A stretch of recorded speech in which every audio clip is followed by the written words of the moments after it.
it's not that I don't have this thing inside me that is just like wants to literally burn this whole thing to the ground and just build something so beautiful from it. Like, that's there. Yeah. It's there. Yeah. It's there. It's not that it's just that like I'm equally in love. Mm. And those two things are never going to be divorced from each other, you know? Wow, they complement each other. They do. You know? And I'm not going to shy away from either one of those. I've noticed that works for me. Yeah. And that's letting me do the things that I want to do. Having a cafe fundraiser, doing a mentorship, like doing the paddle outs with Surfers in Solidarity. It's like creating music, creating podcasts, creating community groups, like my football group on Sundays. Yeah. Like, this stuff is all rooted in the rage and like the deep love of you know, this whole thing. What do you like?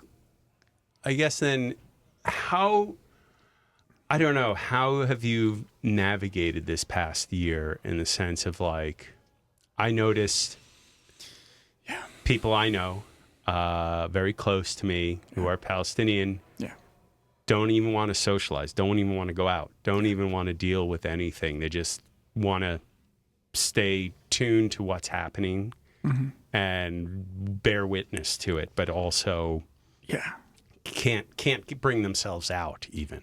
Yeah. And did you experience that? And how have you managed that? How have you been able to pull yourself out? Oh, yeah. I mean,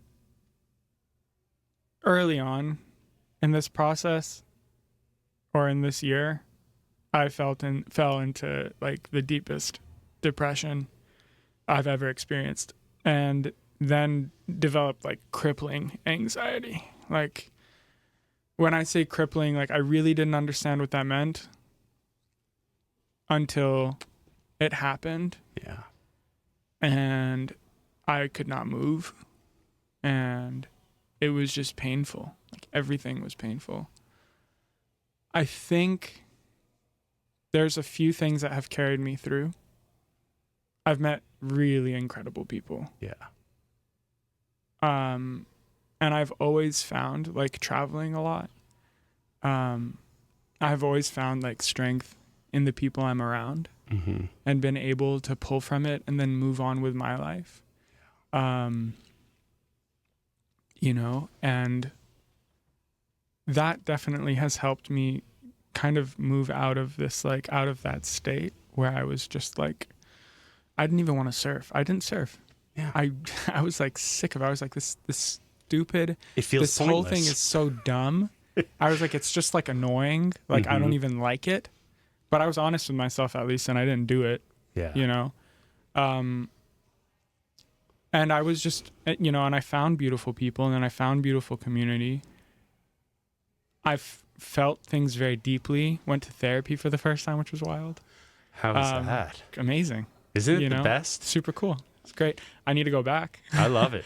But, weekly for me. Yeah, it's fantastic. But that said, like, can therapy be it's not the end all be all? Like, I don't think it's a tool. I think that there's like a lot of overemphasis, especially in times of existential crisis, like, where it's unbelievable how much we're willing to be like, just go to therapy and you'll be fine. It's like, there's a lot more than that. Like, well, it's work. Yeah. You know? And I leaned on music in a way that I have never leaned on music before.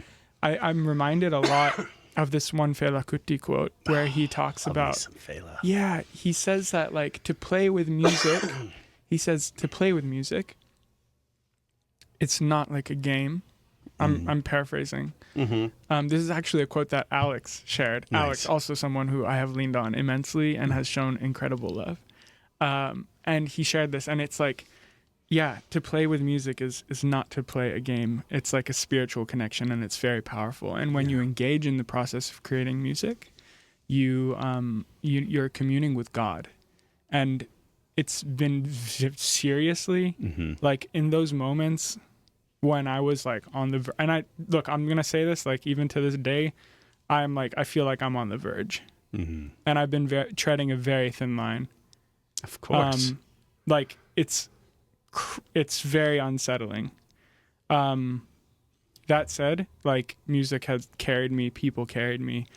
Are you